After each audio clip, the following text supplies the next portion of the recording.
Oke, selanjutnya kita akan mempelajari atau membahas tentang array.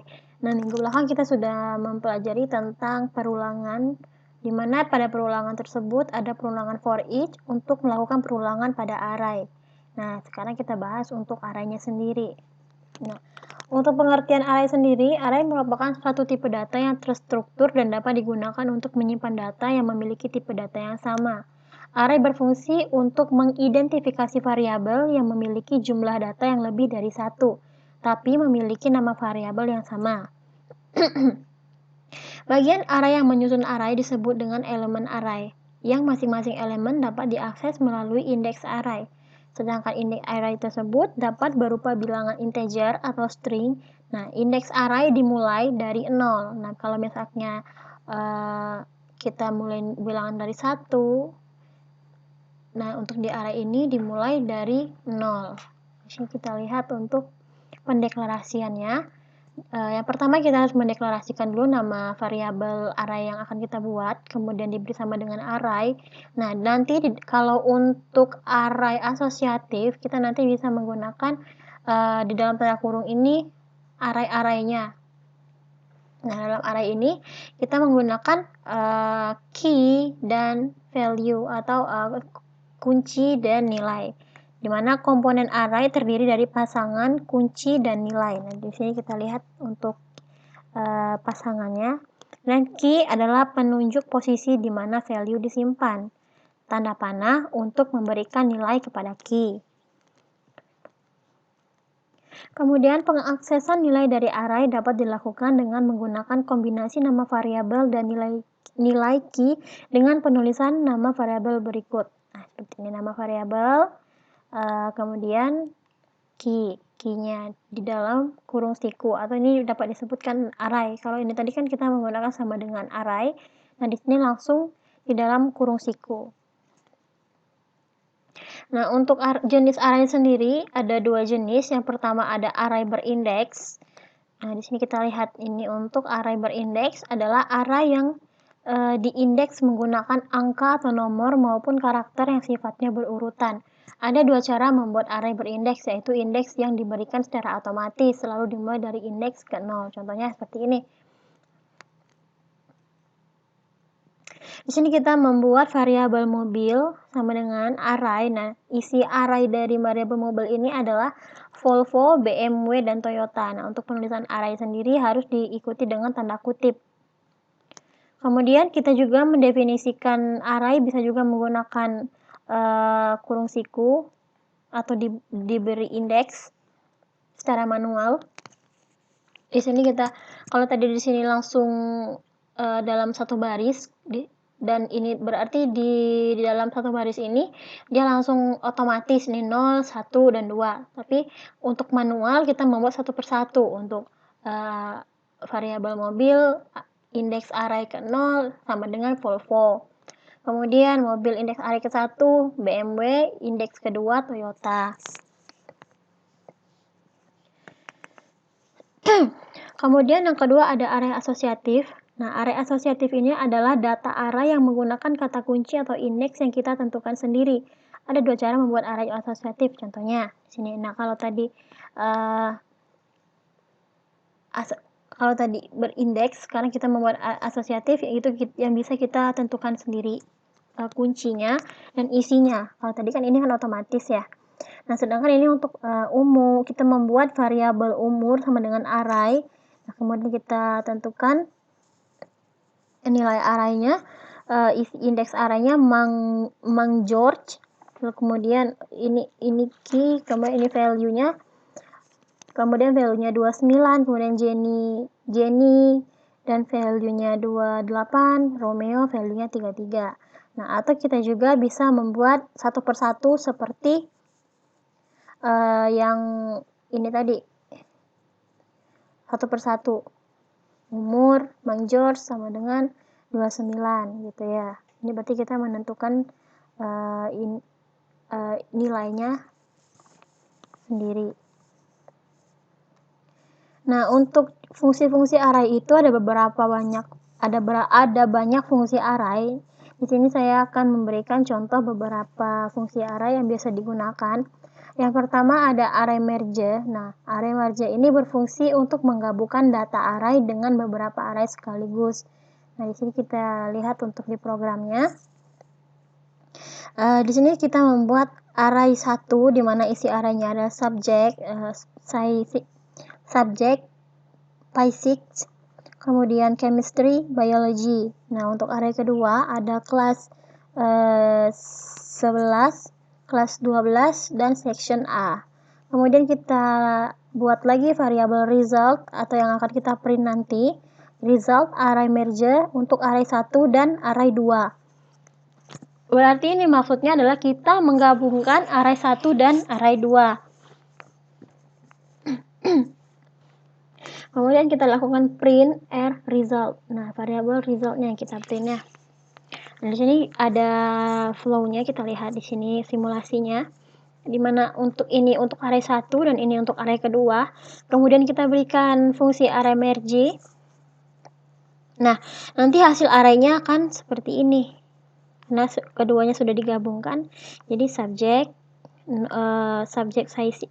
physics-nya di indeks 0, chemistry indeks 1, biology indeks 2, kelas 11 indeks ketiga, kemudian di kelas 12 section dia di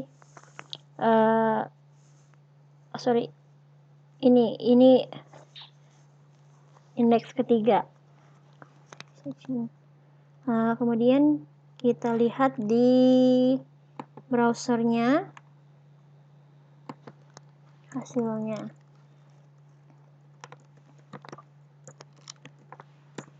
Nah, ini ya. Kita lihat karena sudah digabung. Kemudian selanjutnya untuk array shift. Nah, array shift ini yaitu berfungsi untuk menghapus data pertama dari sebuah array. Nah, di sini kita membuat array di mana di sini terdapat 4 buah array, indeks array. Untuk indeks 0 ada orange, indeks 1 ada apple, indeks kedua ada banana, indeks ketiga ada cherry. Nah, kemudian kita berikan perintah array shift pada variabel fruits list. Nah, di sini. Kemudian nanti hasilnya seperti ini. Setelah kita shift, maka key-nya akan terhapus. Ini juga terhapus. Data pertama kita lihat di sini, lalu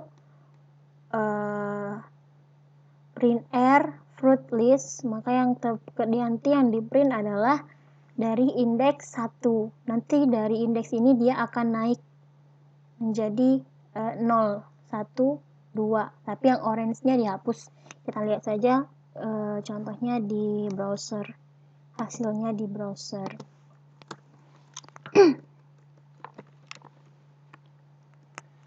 Nah, kita lihat sini ya. Tadi untuk shift. Nah, tadi kita sudah buat orange, apple, banana, dan cherry. Nah, kemudian kita berikan shift, maka orange akan hilang. Maka apple akan naik ke indeks 1. Kemudian banana ke indeks 2 dan apple ke indeks 0, banana ke indeks 1 dan cherry ke indeks 2 karena yang orange-nya sudah hilang, key-nya sudah di remove nih orange-nya. Kemudian kita lanjut ke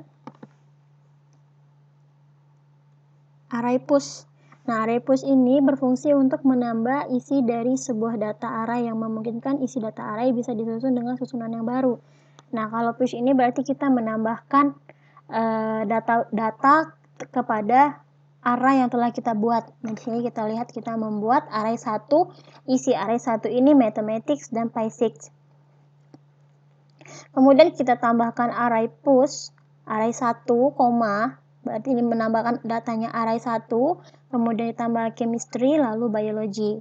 Nah, berarti nanti data yang print adalah mathematics, physics, dan chemistry dan biology. Kita lihat di sini untuk flow-nya, untuk simulasinya kita lihat ini ditambahkan, maka yang terprint adalah matematika, physics, chemistry, dan biology dengan indeks seperti ini 0, 1, 2, 3. Coba kita lihat di browsernya ya.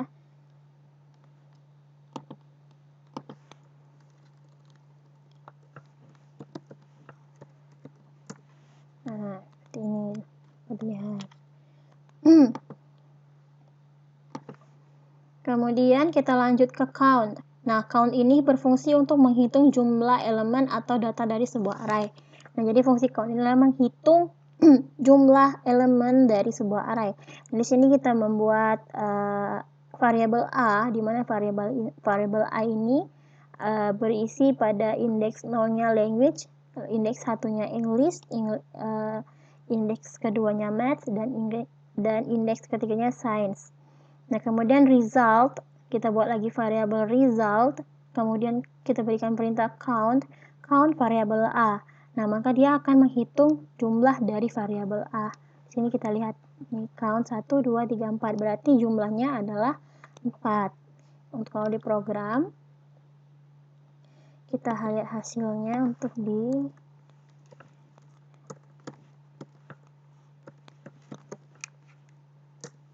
Nah, jumlah array A adalah 4.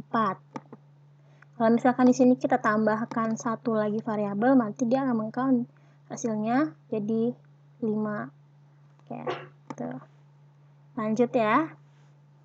Kemudian dalam array ini juga ada array sorting atau mengurutkan array. Nah, di sini ada 6 jenis array sorting. Yang pertama ada array sort, yaitu mengurutkan secara ascending. Kemudian ada R sort untuk mengurutkan secara descending. Nah, ascending itu berarti dari kecil ke besar. Kemudian descending ada dari besar ke kecil.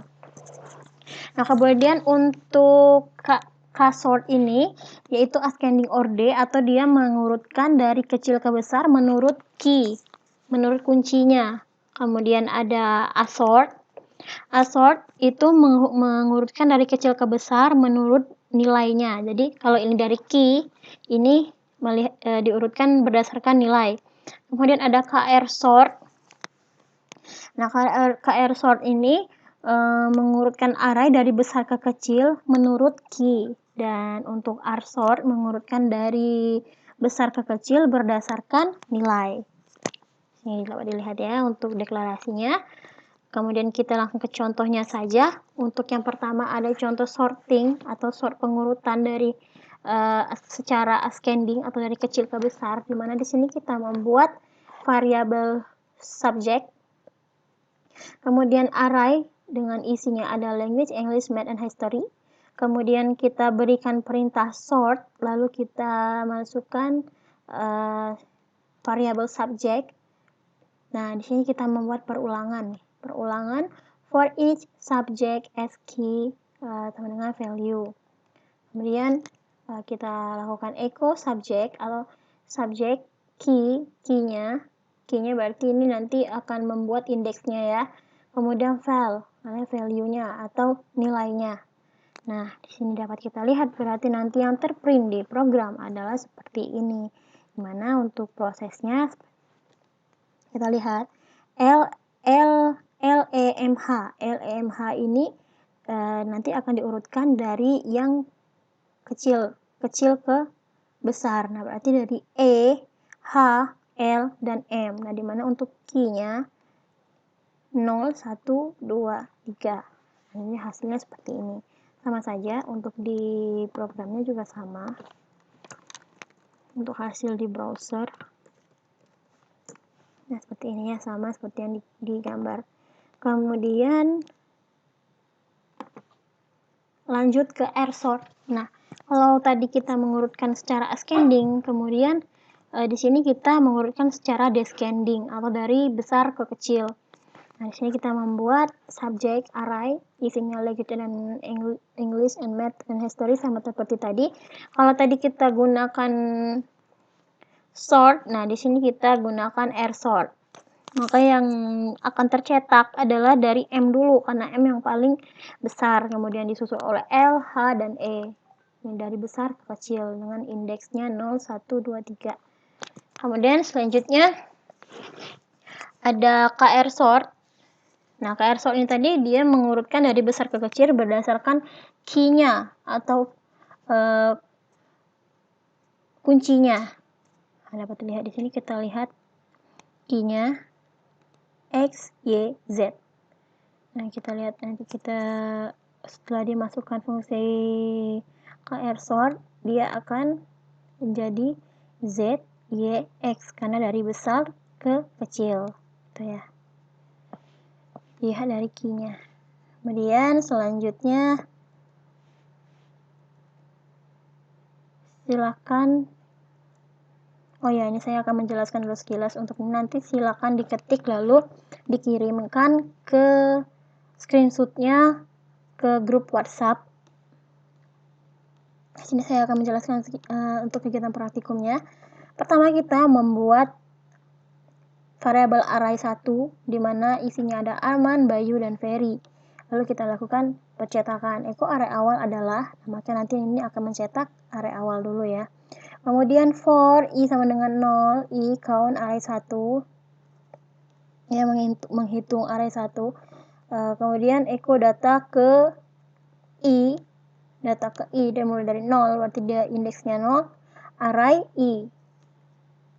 Array 1. Lalu variabel I. Jadi dilihat sendiri apa hasilnya. Kemudian setelah kita menampilkan array awal, kemudian kita melakukan penambahan data menggunakan fungsi array push. Nah, seperti tadi ya. Di sini kita tambahkan array push, array 1, Herni Gita Dewi, maka nanti dilihat untuk hasilnya bagaimana. Kemudian setelah menambahkan data, kita lakukan penghapusan menggunakan array shift. Nah, tadi array shift berarti dia menghapus data yang pertama. Nah, nanti silakan dilihat sendiri untuk hasilnya. Kemudian terakhir, setelah data dihapus, kita lakukan pengurutan menggunakan fungsi sort. Nah, di sini kita masukkan fungsi sort. Maka silakan hasilnya bagaimana untuk di browsernya. Silakan diketik, kemudian kirimkan ke grup WhatsApp atau nanti saya bikin penugasan saja di Edmodo ya. Kemudian ini tadi untuk part 1-nya diketik dulu yang ini. Kemudian part 2-nya ini menyambung dari sini ke sini. Ini jadikan satu file. Kemudian untuk yang kedua,